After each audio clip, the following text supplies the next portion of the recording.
Vivemos em um mundo conectado, onde o acesso à informação é facilitado, mas a capacidade de interpretá-la e utilizá-la de forma crítica está cada vez mais difícil. A alfabetização científica é a chave para formar cidadãos capazes de compreender, questionar e agir no mundo. Um mundo que precisa, mais do que nunca, de pensadores críticos e conscientes. Por isso, convidamos aqui professoras da UTFPR, Campus Ponta Grossa, para conversarmos um pouco sobre essa temática.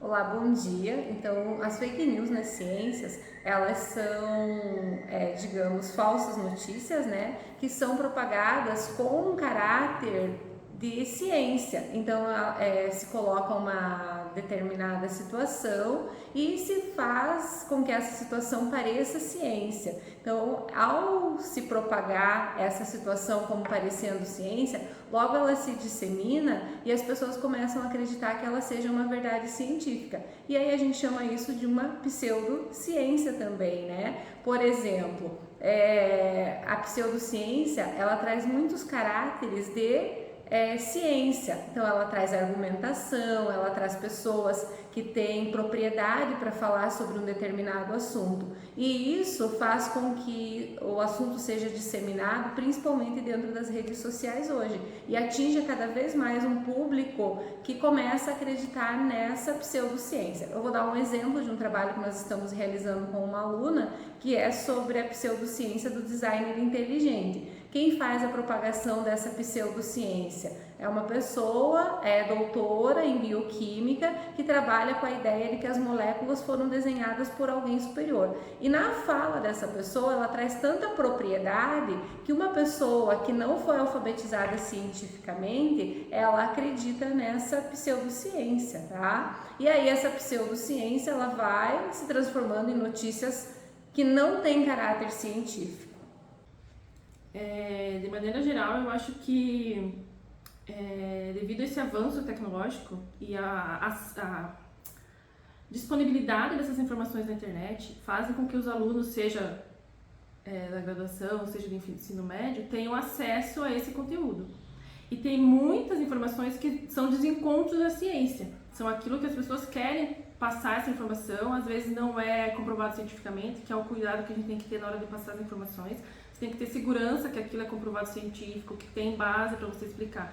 E a gente vê na internet, principalmente, informações que são jogadas ali, vídeos curtos, que não necessariamente são errados, mas são passados de uma forma mais desconexa daquilo que a ciência quer passar. Então eu acho que essas fake news, elas dificultam o ensino, porque como as crianças têm acesso a isso e é algo que chama atenção, elas vêm, assimilam aquilo e tomam como verdade. Então o cuidado que a gente tem que ter nessa hora da fake news é importante, porque você está passando para frente uma informação errada. Então isso é complicado para o aluno, principalmente no ensino médio, né?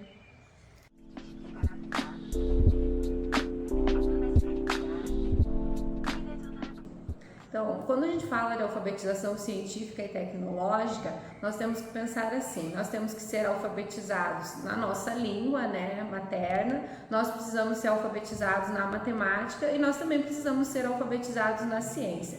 Infelizmente, na nossa educação, a gente sempre deu mais prioridade para a alfabetização da língua materna e na alfabetização matemática, deixando muito de lado a alfabetização científica. E o que é essa alfabetização científica? De acordo com vários autores, principalmente o professor Leonir Lorenzetti, que é um ícone dentro da alfabetização científica e tecnológica no estado do Paraná, é fazer com que o meu aluno, e futuramente como cidadão que ele já é, obviamente, mas futuramente também no seu exercício de cidadania, ele entenda o que é a ciência, como se faz ciência, e que a ciência, ela não é um produto isolado da sociedade, ela faz parte de um contexto social, político e econômico. Então, a alfabetização científica, ela é essencial, né? E quanto mais cedo a gente conseguir iniciar o processo de alfabetização científica, a gente vai ter uma sociedade melhor, né? Por quê? Porque o aluno, ele precisa ter um senso crítico de tudo aquilo que ele vê ao seu redor, né? E não tomar decisões baseadas em senso comum. Então, a partir do momento que você alfabetiza os alunos cientificamente, você vai ter alunos mais engajados com a ciência, aluno com potencial de criticidade, né? Então, sempre que ele vê uma informação, ele vai pensar sobre aquela informação e não simplesmente ter uma atitude baseada no senso comum. E também ele vai ter uma participação ativa no progresso científico, né? De forma muito mais colaborativa, com muito mais criticidade, e também o aluno ele passa a ser um propagador, né, das informações corretas. Então isso é muito importante para a ciência.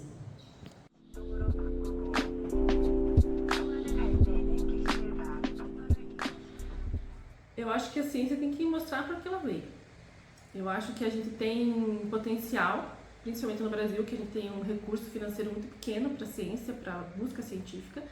Então, eu acho que os professores têm esse desafio, primeiro, de trazer o aluno para o ensino da ciência, e segundo, não só trazer, mas manter ele atento à ciência, à educação. Então, a gente às vezes não tem aquela verba, porque a negação é a negação financeira, eu acho. Porque o professor de ciência, o professor de biologia, ele está o tempo todo querendo inovar, querendo fazer com que o aluno se interesse, fazendo pesquisa, fazendo inovação.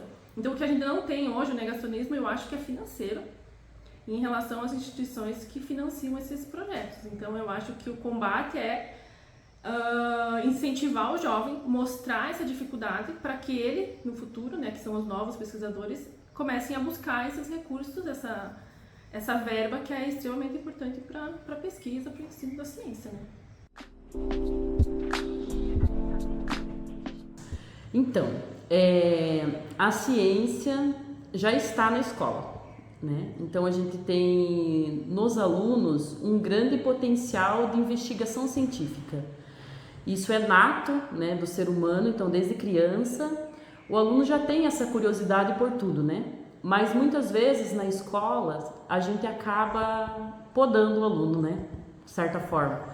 Então, o sistema educacional brasileiro, ele não permite que o aluno desenvolva esse potencial investigativo.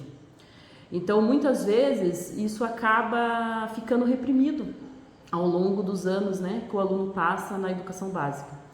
Então, a importância da gente levar a ciência na escola é a gente poder despertar essa curiosidade, novamente, dos alunos, né? Por quê? Porque, na verdade, a disciplina de ciência é uma disciplina que permite você compreender sobre você, porque a gente aprende tudo sobre o nosso corpo, né? Então, como ele funciona, como é que ele é formado.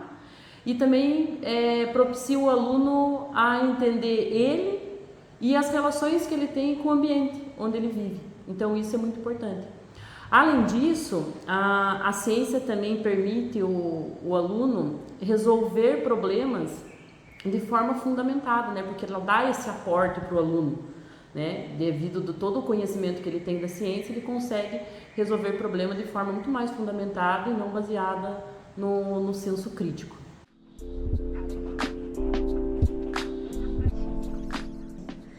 Bom, hoje nós, professores da educação básica, né, vivemos com muitas redes sociais. E as redes sociais são um local fértil de propagação de fake news e de pseudociência.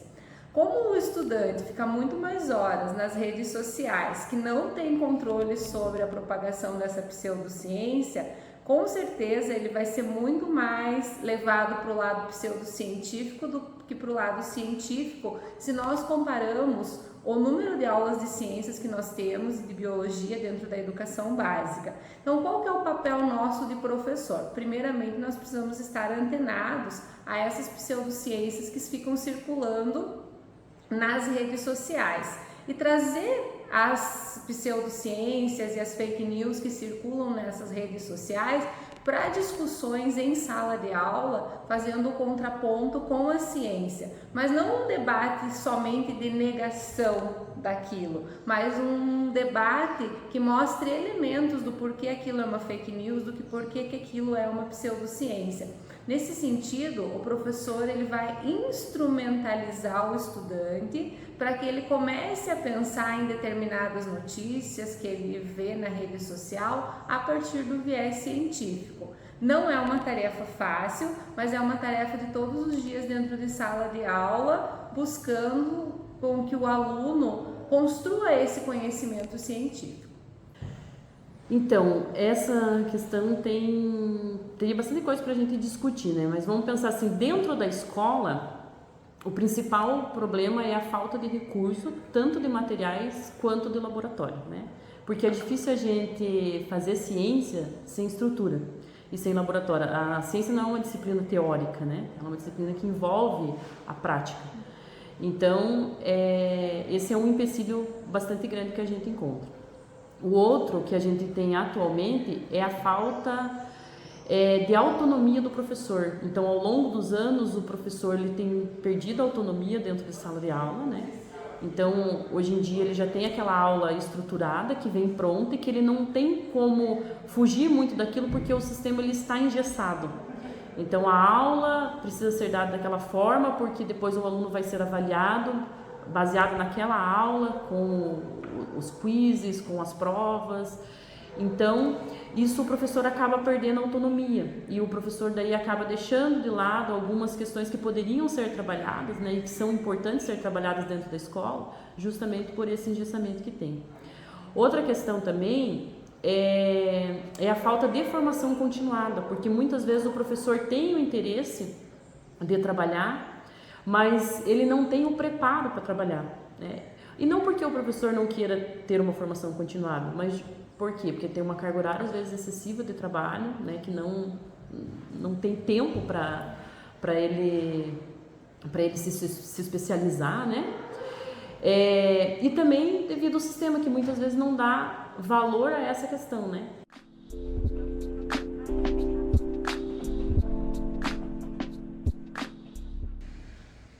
Primeiro de tudo é fazer pesquisa, né? Dar a estrutura para que essa pesquisa seja feita, seja com laboratório, seja com professor qualificado para fazer isso, né? E também gerando bolsa, fazendo palestras, feiras que mostrem o que a ciência está fazendo no momento, qual que é o assunto atual, aquilo que é deixado de lado, e incentivar o aluno a buscar essa curiosidade, porque a ciência, você só consegue fazer uma pesquisa se você tem uma curiosidade. Então você tem a curiosidade, você gera uma hipótese, uma possível resposta, e você tem que ter aquela vontade de conseguir naquela resposta, chegar ao fim. Então eu acho que o papel da universidade hoje, ou das escolas, é fazer com que o aluno seja crítico, pense num problema que ele consegue enxergar, talvez não seja um problema enorme, mas é algo que ele não consegue responder sozinho, e que ele tenha vontade de encontrar essa resposta, que ele queira buscar por aquilo. Então eu acho que o papel da universidade é instigar, fazer com que o aluno desenvolva um pensamento crítico sobre a ciência em si e corra atrás da pesquisa.